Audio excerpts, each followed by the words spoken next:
1947 वाली बड़ी हवेली आज आपको अंदर से इसका विज़िट करवाता हूँ। आप देखकर हैरान रह जाएंगे दोस्तों के जो कि एक बहुत ही रईस फैमिली का घर था जिसके 24 कमरे थे और उसमें ये जनाब बाहर के दरवाजे से मैं अंदर आया और ये आ गया इसका सेहन।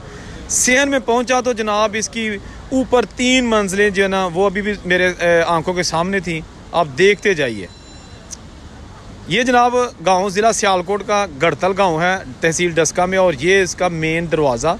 ये बड़ा अमीर तरीन दीवान पूरी ख़ानदान जो है ना उनका गांव था और यहाँ पर इनके अपने मंदिर थे, बहुत बड़ा सरोवर तालाब था। इसके साथ साथ इनके अपने यहाँ पे उस दौर के हाई स्कूल बनाए गए थे।